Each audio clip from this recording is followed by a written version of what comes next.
जय हिंद। अभिज्ञान online classes Lucknow में आप सभी का स्वागत है।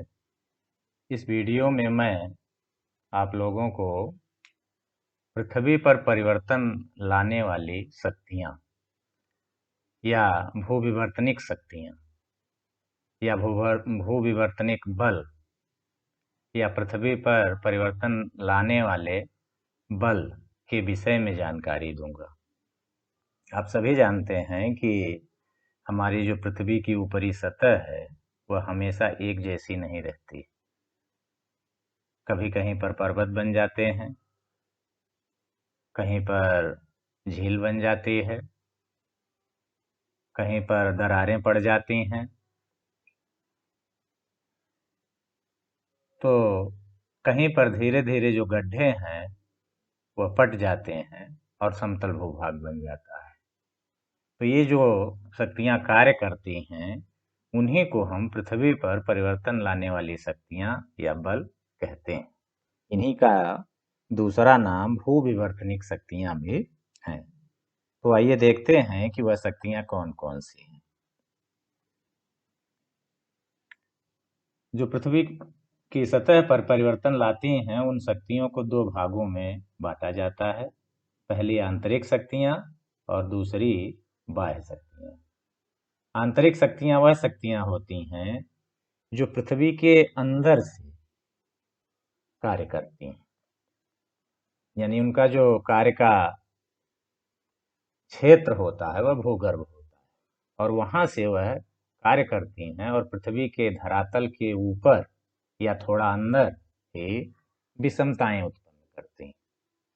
कहीं पर जमीन ऊपर उठ जाती है, कहीं नीचे धंस जाती है, कहीं दो भूभाग एक दूसरे से दूर चले जाते हैं।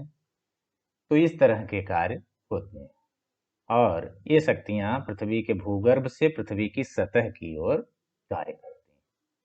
इन्हीं शक्तियों को आंतरिक शक्तियाँ, इंडोजेनेटिक फोर्सेज या भूविवर्तनिकी की आंतरिक बल भी कहा जाता है। अब इनमें से जो मुख्य बल या शक्तियाँ कार्य करती हैं वह अनेकों हैं, लेकिन उनमें से यहाँ चार जो प्रमुख हैं वो आपके पाठ्यक्रम में भी हैं, उनके विषय में जानकारी दे रहा हूँ।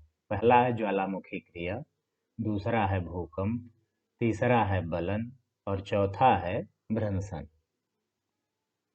आप जानते हैं कि ज्वालामुखी क्रिया के अंतर्गत पृथ्वी के भूगर्भ से पिघली हुई चट्टानें, जिसे मैग्मा कहते हैं, वह बाहर निकलता है एक छिद्र के माध्यम से और उसी छिद्र के आसपास जमा होने लगता है और कालांतर में वो ठोस होकर के ज्वालामुखी पर्वत का रूप ले लेता है।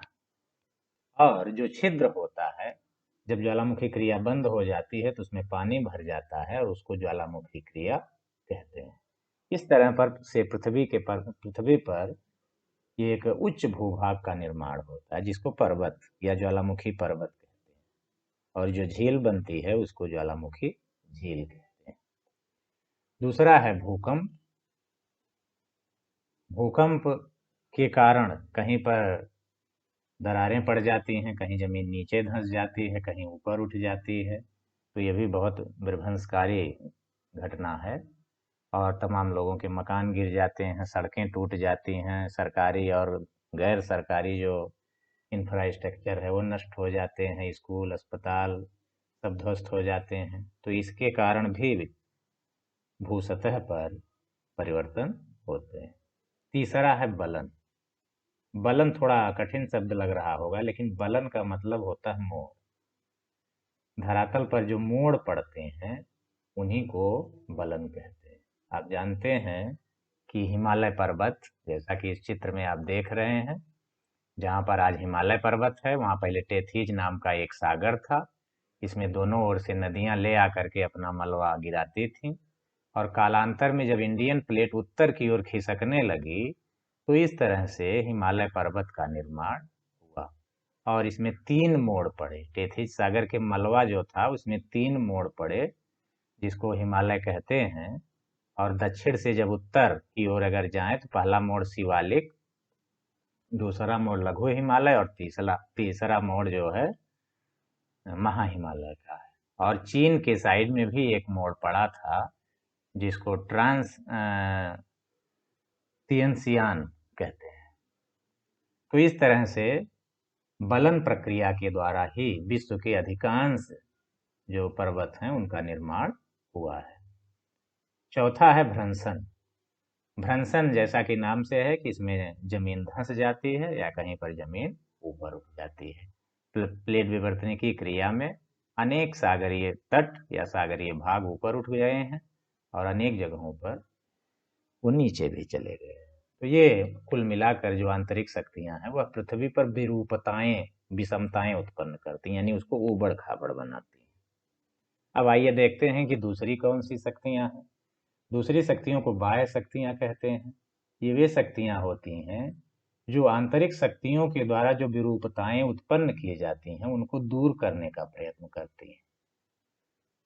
ऊबड़ खाबड़ जो धरातल की सतह हो गई है उसको ये समान करने का प्रयत्न करती हैं। उसमें अपक्षय, अपर्दन और बृहत संचलन को सम्मिलित किया जाता है। आप जानते हैं कि अपक्षय के अंतर्गत चट्टानें स्वतः टूटती हैं और उनका मलबा वहीं पे पड़ा भी रहता है। दूसरा है अपक्षय अपर्दन। अपर्दन वह क्रिया होती है जिसके अंतर्गत चट्टानें टूटती हैं और उनका मलबा वहां से दूसरी जगह स्थानांतरित भी कर दिया जाता है। जैसे इस चित्र में आप देख रहे हैं कि एक नदी बह रही है। इस नदी में जब पानी बरसेगा तो चारों ओर से मलबा बह करके आता है और ये नदी इसको बहाकर धीरे धीरे मैदानों में और समुद्रों में ले जाके पाट देती है। इससे ये भाग धीरे धीरे नीचे होते हैं, जबकि मैदानी भाग और समुद्र का जो तली है वो ऊंचा होता है। और लाखों वर्षों में धीरे धीरे ये पर्वत समतल हो जाते हैं और समुद्र का जो गड्ढा वाला एरिया था वो ऊंचा होकर मैदान का रूप ले लेता है।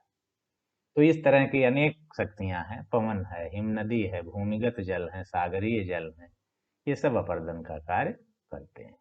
इसमें चट्टानों की टूट फूट भी होती है और उनका मलबा एक स्थान से दूसरे स्थान पर स्थानांतरित हो जाता है। तीसरा है बृहत क्षरण।